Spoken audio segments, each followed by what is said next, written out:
I know you were introduced to UNICEF and you're doing a lot of work for them now. We had John Fashanu on the show a couple of weeks ago, who's also very busily involved with UNICEF. And you were introduced by my lovely Audrey Hepburn.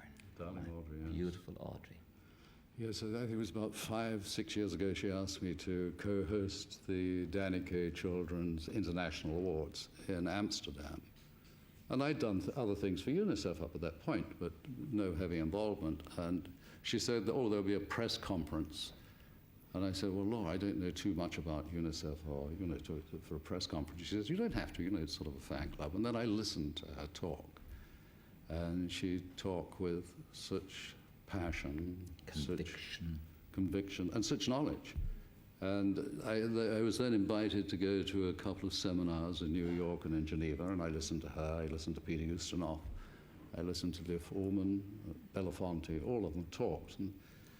And I read pamphlets, and there were facts and figures, and I thought the only way I'm going to I have to put faces to these figures. You read that every 7 seconds a child dies. It's a child we don't know. It doesn't have a name, but it does have a name. Every child has a name, and somebody misses it. And so when you start working it out that way, you say, I have to find out more. And so I signed the dotted line and became an ambassador or special representative, and was shipped off to Central America and South America on 2 or 3 occasions.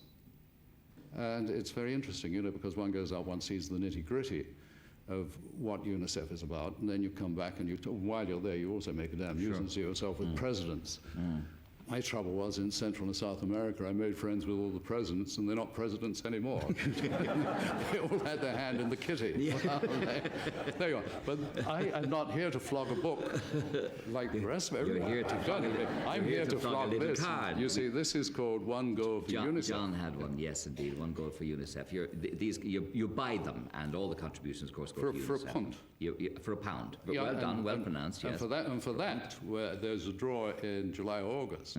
And the lucky winners will get a jersey from the Irish team during the World Cup. And then in September, it's drawn again in New York, and you then stand the chance of getting the jersey of the winner of the World Cup, which of course will be Ireland.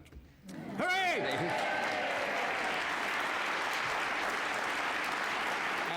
You also can win an Opel car, which is very important. Trip for 2 plus car to France with Irish Ferry is very good, and you could win an Opel car. An Opel car, yes, all sponsored by Opel. Very good. It is very, very. It's Opel here, Vauxhall. You got that without paying the quid. Ah, that's the way I get most of things. You see, I just slip them into my pocket, and that's it. Any more bombs coming up? Not with me. Not with you. No, Done. Long past all that. No, I'm going to do an action movie, but with Jean-Claude Van Damme. He's going to do the kicking, I'm going to do the talking. And we're going off to China. So I'm learning to use chopsticks at the moment. Does it eventually get very tiring being associated as 007 and being described?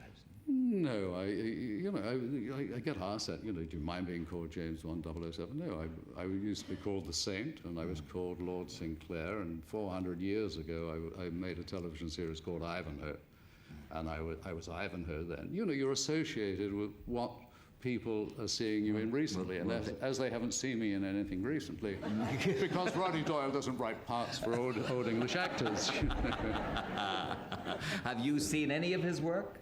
I saw a screening of The Commitments in Cannes that Alan Parker came over, and a friend of mine had the screening, and it was the best thing I've seen in 100 years.